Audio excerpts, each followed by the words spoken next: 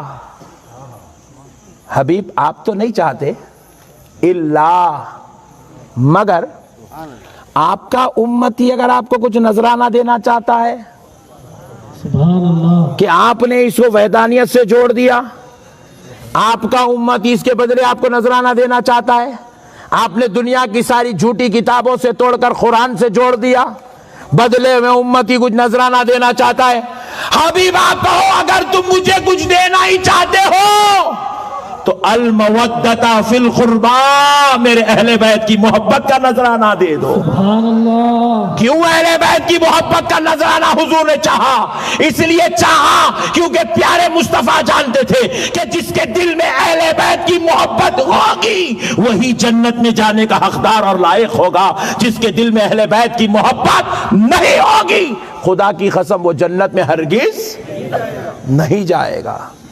جنت میں جانا ہے تو المودۃ فی القربا، اہل بیت کی محبت زور سے بولو ضروری ہے۔ حضرت ابوبکر صدیق رضی اللہ تعالیٰ عنہ کی محبت کا معاملہ دیکھو، حضرت ابوبکر صدیق رضی اللہ تعالیٰ عنہ جب کسی مجلس میں ہوتے، حضرت عائشہ رضی اللہ تعالیٰ عنہ آپ سے پوچھتی ہے بابا آپ جب کسی مجلس میں بیٹھتے ہیں اور اس مجلس میں مولا علی ہوتے ہیں تو بابا میں نے آپ کو دیکھا ہے آپ علی کی طرف تکتے رہتے ہیں، یہاں تک کہ آپ پلک بھی نہیں جھپکتے، بابا آپ علی کو ایسے کیوں دیکھتے ہیں؟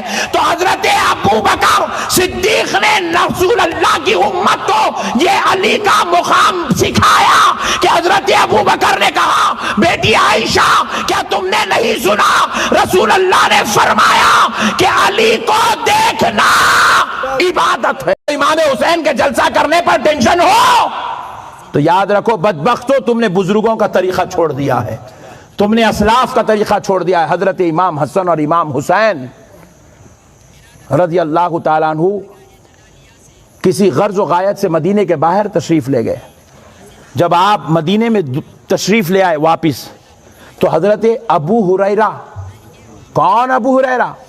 جو حدیث کی دنیا کا سب سے بڑا راوی ہے، جس سے 4,500 حدیثیں جس ذات نے روایت کی ہے، وہ ابو ہریرہ جو اصحاب صفہ میں ہے، وہ ابو ہریرہ جس نے رسول اللہ کے دربار میں آ کر کمپلینٹ کی تھی یا رسول اللہ میں جو سنتا ہوں بھول جاتا ہوں، آقا نے کہا دامن پھیلاؤ، دامن پھیلائے، حضور نے ایسے رحمت ڈال دی، کہا ابو ہریرہ چن لے، حضرت ابو ہریرہ نے پاری چیزیں سکڑ لی، کیا ڈالا؟ ڈالنے والا نبی جانتا ہے، لینے والا ابو ہریرہ جانتے ہیں۔ سبحان اللہ، اس کے بعد ایسا حافظہ ہوا 4,500 حدیثوں کو روایت کیا حضرت ابو ہریرہ نے۔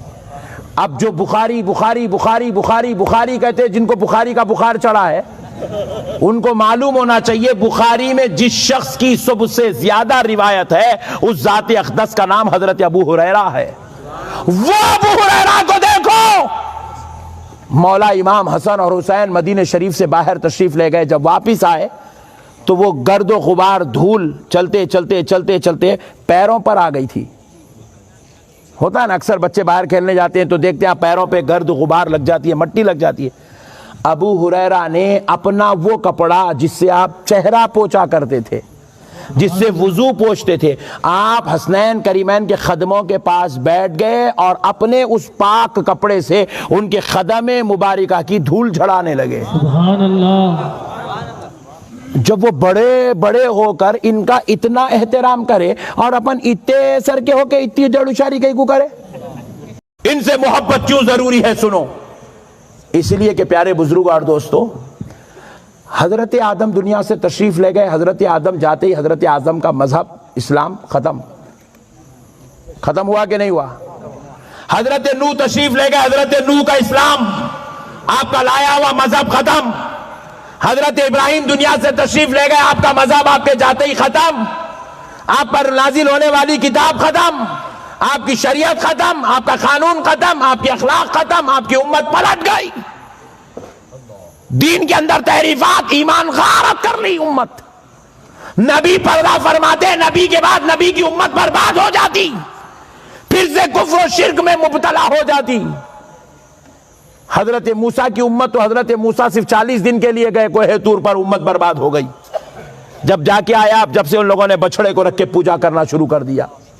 حضرت عیسیٰ کہے, عیسیٰ کی امت ختم, انجیل کا قانون ختم, انجیل کی بات ختم, حضرت عیسیٰ کی شریعت ختم, ساری چیزیں ختم. مگر خدائے رب ذوالجلال کی قسم, کان کھول کے سنو گوگی والو, میرا نبی پردہ فرمائے 1400 سال ہو گئے, مگر قانون ختم نہیں ہوا, قرآن ختم نہیں ہوئی, شریعت ختم نہیں ہوئی. میرے نبی کی ایک ایک سنت آج بھی زندہ ہے, میرے نبی کا طریقہ زندہ ہے, میرے نبی کا دین زندہ ہے, میرے نبی کی بات زندہ ہے, میرے نبی کا کلام زندہ ہے, میرے نبی کا کردار زندہ ہے, اسلام کی تہذیب زندہ ہے, تمدن زندہ ہے, طریقہ زندہ ہے. میرے پیارے بزرگ اور دوستو, آج بھی اسلام پہ مر مٹنے والے زندہ ہے.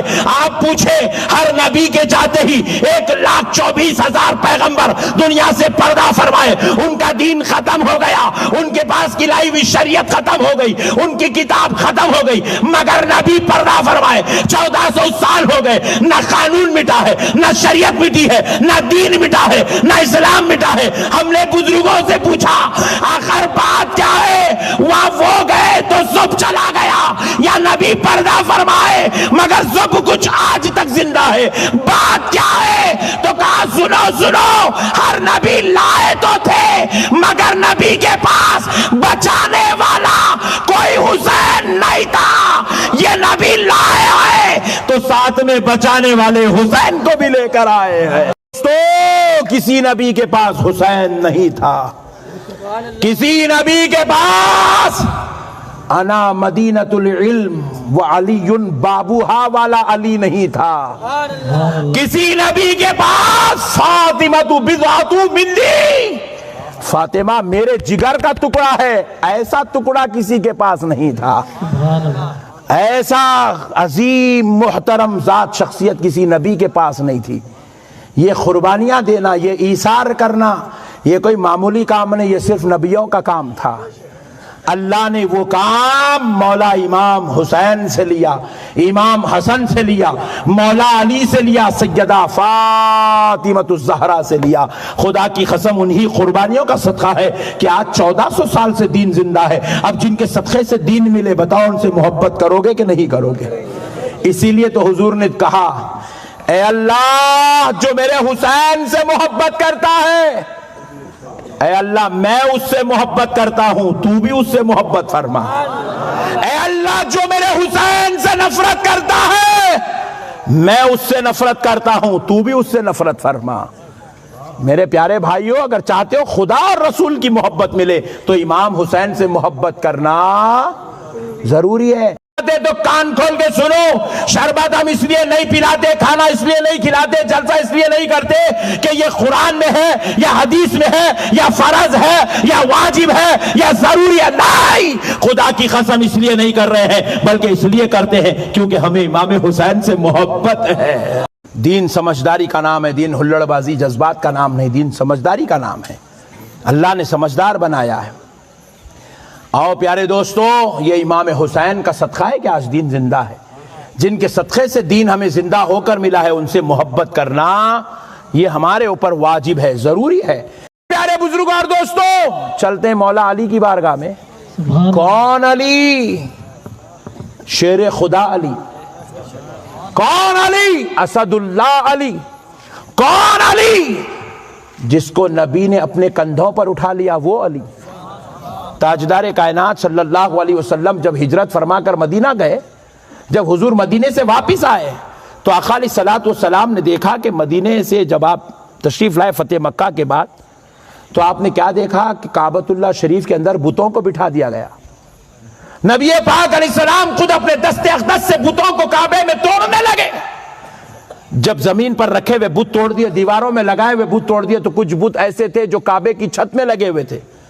نبی پاک علیہ السلام نے جب کعبے کی چھت میں لگے ہوئے بتوں کو توڑنا چاہا تو آقا علیہ السلام نے آواز دیا، علی کہاں ہے؟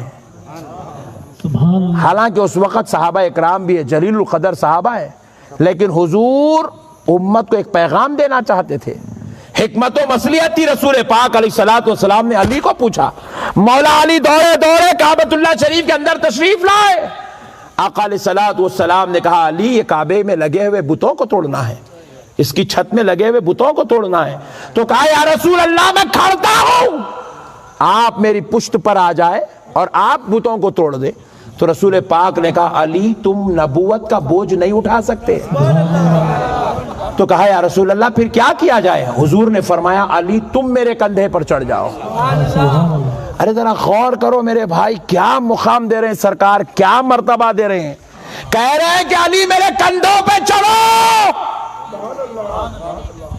جن کے قدموں کی دھول چاٹنا لوگوں کے لیے معراج کا سبب بنے، وہ نبی پاک کہہ رہا ہے علی میرے کندھوں پہ چڑھو۔ حضرت علی نے کہا، یا رسول اللہ علی جان تو دے سکتا ہے مگر یہ جرأت نہیں کر سکتا۔ کہا، علی میں جو بتانا چاہتا ہوں وہ شاید تم نہیں سمجھ رہے ہو، تم آؤ، تم کندھوں پہ چڑھو، میں کچھ دکھانا چاہتا ہوں۔ علی نے جب نبی کے کندھوں پر، نبی کے حکم پر چڑھا، جب بتوں کو توڑنے لگے تو نبی نے دنیا کو بتایا، دنیا والوں نبوت کا سلسلہ مجھ پر ختم ہو رہا ہے۔ اب تک بتوں کو بت پرستی سے توڑنے کا کام، بتوں کو توڑنے کا کام نبیوں کا تھا، مگر اب نبی دنیا سے پردہ فرمائے گا تو اب قیامت تک یہ کام علی سے اور علی کے بچوں سے لیا جائے۔ بزرگوں اور دوستو، یہ کام علی اور علی کے بچوں سے لیا جائے گا۔ حضور نے اپنے اوپر علی کو اٹھا کر بتا دیا، لوگوں اب نبوت کا سلسلہ ختم، امامت کا سلسلہ شروع ہو رہا۔ سبحان اللہ۔ نبوت کا سلسلہ ختم، ولایت کا سلسلہ شروع ہو رہا ہے۔ سارے ولیوں کے امام حضرت مولا کائنات علی المرتضیٰ کو بنایا گیا۔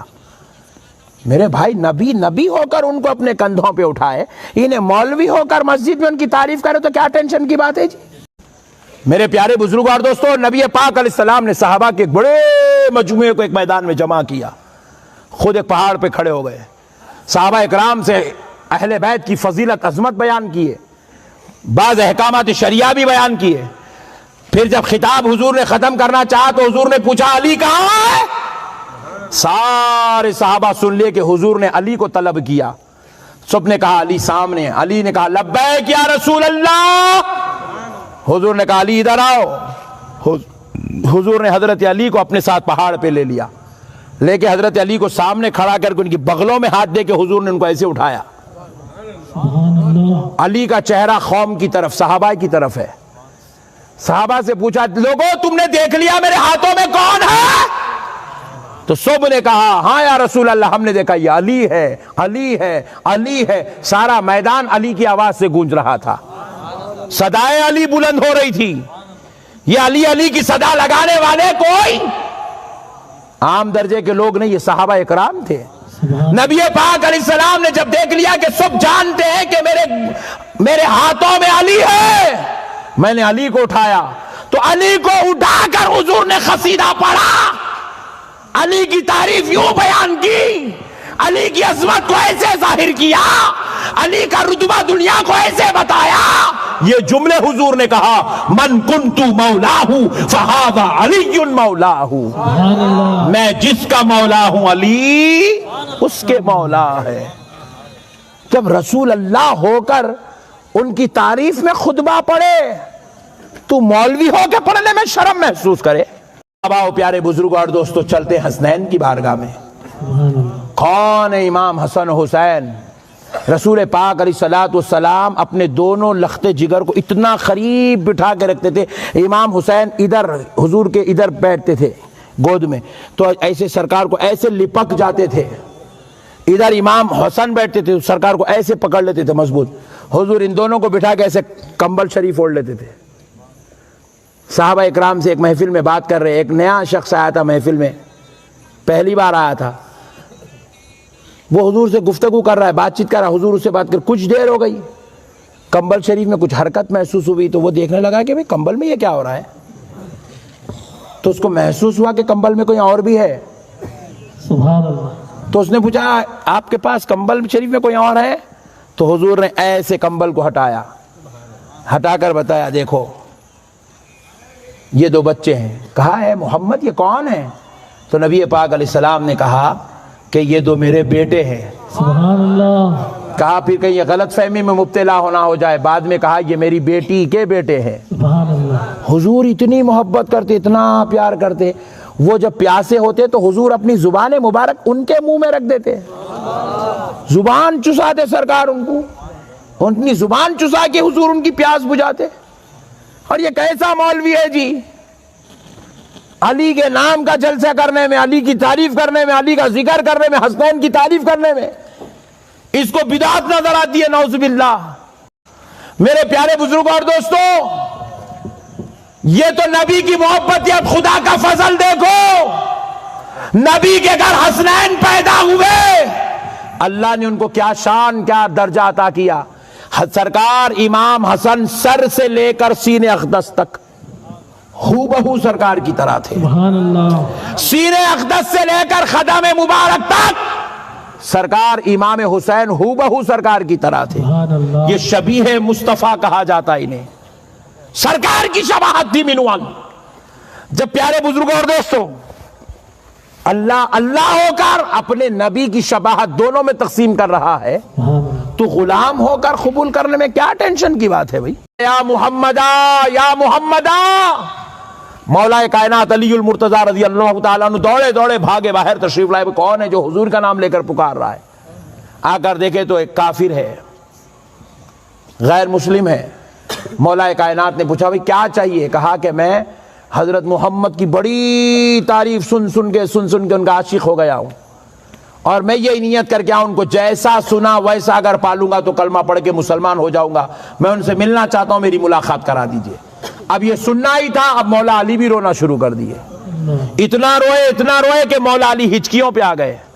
اب اس کے بعد مولا کائنات علی المرتضیٰ سے اس شخص نے پوچھا بھئی آخر بات کیا ہے؟ جس سے پوچھتا ہوں بس روتا ہی روتا ہے، مسئلہ کیا ہے؟ تو مولا کائنات علی المرتضیٰ نے کہا بھائی سن، تو جن سے ملنے آیا ہے وہ چند روز پہلے اس دنیا سے پردہ فرما چکے ہیں، اب تیری ملاقات ان سے نہیں ہو سکتی۔ یہ جیسے ہی سنا ہاتھ لیا پیشانی پہ مارنے لگا، ہائے میری بدبختی، ہائے افسوس، میں اس ذات اقدس سے نہیں مل سکتا جس کا میں اتنا دیوانہ ہوں، جس کی اتنی تعریف سنا۔ بڑا افسوس کرنے لگا، ملامت کرنے لگا اپنے آپ پر، بدنصیبی پر کوسنے لگا۔ اسی حال میں جا رہا تھا، مگر یہ در علی ہے، یہاں سے کوئی خالی ہاتھ نہیں لوٹتا۔ تو حضرت مولا کائنات علی المرتضیٰ نے کہا بھائی ٹھہر جا، تو جن سے ملنے آیا تھا میں ان سے تو نہیں ملا سکتا، مگر وہ کیسے تھے دکھا سکتا ہوں۔ سبحان اللہ، یہ کہتے ہوئے مولا علی نے اپنے گھر کی طرف پلٹ کر کہا بیٹا حسن ادھر آؤ، بیٹا حسین ادھر آؤ۔ جب حسنین کریمین دوڑے دوڑے باہر آئے، مولا علی نے ایک ہاتھ میں امام حسن کو اٹھایا، دوسرے ہاتھ میں گود میں امام حسین کو اٹھا کر کہے بھائی اس بچے کو دیکھ لے، یہ سر سے لے کے سینے تک ہو بہو مصطفیٰ کی طرح ہے، اس بچے کو دیکھ لے، یہ اس کا سارا جسم پورا ہو بہو مصطفیٰ کی طرح۔ سبحان اللہ، اللہ اکبر۔ جیسے ہی وہ شخص دیکھا بس دیکھتا ہی رہ گیا، کہا نواسوں کا یہ حال ہے تو ذات اقدس کا عالم کیا عطا ہوگا؟ سبحان اللہ، کلمہ پڑھ کے مسلمان ہو گیا۔ سبحان اللہ، میرے پیارے بھائیوں، خدا ہو کر ان کو اس شان کا مالک بنائے۔ پیارے بزرگوں اور دوستو، اہل بیت سے غداری نہیں، اہل بیت سے محبت، اہل بیت سے پیار، ان سے نفرت کرنے والا آقا نے کہا وَإِمَّا لِزِنِيَةٍ، وہ زنا سے پیدا ہوا ہے۔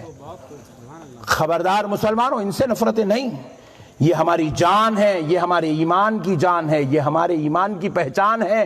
جنت میں ہمیں ان کے ساتھ رہنا ہے، ہم ان کے غلام بنے، ان کے عاشق بنے۔